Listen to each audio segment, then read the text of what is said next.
Early European exploration. Island is bordered by Massachusetts to the north and east and by Connecticut to the west. It's made up of several islands in the land around Narragansett Bay. Although Rhode Island is the smallest state in the United States, its history is far from tiny. The first recorded European to see the area today called Rhode Island was an Italian explorer working for France. Giovanni da Verrazzano sailed into Narragansett Bay in 1524.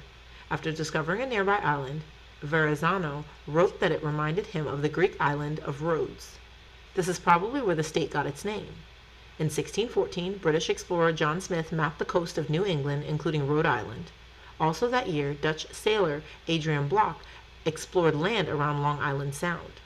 Explorers found many Native Americans living in Rhode Island, including the Narragansett and the Wampanoag peoples.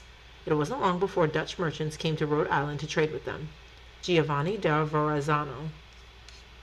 In 1524, Verrazzano named the island he discovered Louisa, after the mother of the Queen of France. In 1614, Block renamed the island for himself, Block Island.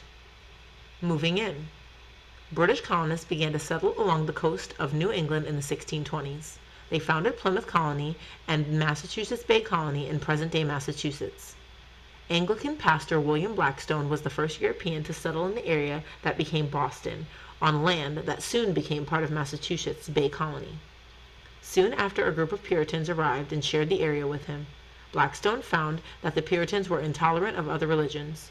In 1635, he left Boston to build a farm near a river in present-day Rhode Island, becoming its first European settler.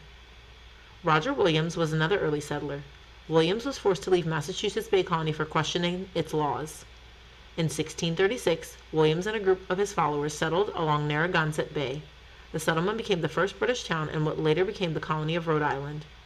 Williams named the settlement Providence, which means God's guidance, because he felt God had guided him to start this new town. Roger Williams' right is shown here meeting with the Narragansett. Settling in. Blackstone and Williams, Rhode Island's first settlers, were religious nonconformists who believed in freedom of religion. Other British settlers who shared their beliefs soon came to Rhode Island. In 1638, John Clark, William Coddington, and William and Anne Hutchinson founded Portsmouth. Although these settlers had purchased their land from local Native Americans, the Massachusetts colonies wanted to take it over. In 1644, Roger Williams got a charter from Britain's Parliament. This protected Providence, Portsmouth, and two other settlements from being taken over by the Massachusetts colonies. The settlements joined under the charter in 1647 and named the colony Rhode Island and Providence Plantations. People who belonged to religions other than that of the established church, such as Quakers, Jews, and French Protestants, weren't welcomed in many places in the 1600s. However, Roger Williams welcomed them to settle in Rhode Island. Rhode Island continued to be a location for religious freedom even after it became a state. The Truro Synagogue in Newport opened in 1763. Today, it's the oldest existing Jewish temple in the United States. Roger Williams traveled to Britain in 1643. In 1644, he returned to Rhode Island with a charter for Providence Plantations. It took until 1647 for the four settlements to reach an agreement under this charter. The settlements were Portsmouth, Newport, Warwick, and Providence. Unwanted hostilities. At first, early settlers in Rhode Island had good relationships with Native Americans in the area. Roger Williams had established peaceful relations with the Narragansett Indians. However, settlers in Massachusetts didn't get along with nearby Native Americans, particularly the Wampanoag. The fighting between these groups spilled over into Rhode Island. In 1675, a Wampanoag chief named Metacomet, known as King Philip to the settlers, led a war against Plymouth Colony. This became known as King Philip's War. The Narragansett Indians had signed a peace treaty with colonists, so they didn't join the fighting. However, they allowed Wampanoag women and children to find safety with them. Rhode Island didn't join Plymouth Colony in war, but the war affected the colony. In December 1675, a group of Massachusetts colonists burned down a Narragansett village in Rhode Island, killing more than 600 people. The next spring, the Narragansett attacked Providence and other Rhode Island settlements. The war ended in August 1676 after King Philip and many other Native Americans had been killed. King Philip's War resulted in the deaths of hundreds of colonists and thousands of Native Americans. Growth and wealth. The mid-1700s were a time of growth and profit for Rhode Island. Many of the people who settled in the colony had come to make money. The mainland didn't have the best soil for farming, but farmers were able to grow crops such as corn, apples, onions, potatoes, pumpkins, squash, and beans. They also raised cattle. Forests provided lumber for building. Rhode Island's coast was home to fishing and shipbuilding businesses. Coastal towns such as Newport became busy international ports. By the mid-1700s, Providence became the commercial and political center of the colony. Rhode Island gained more land in the 18th century.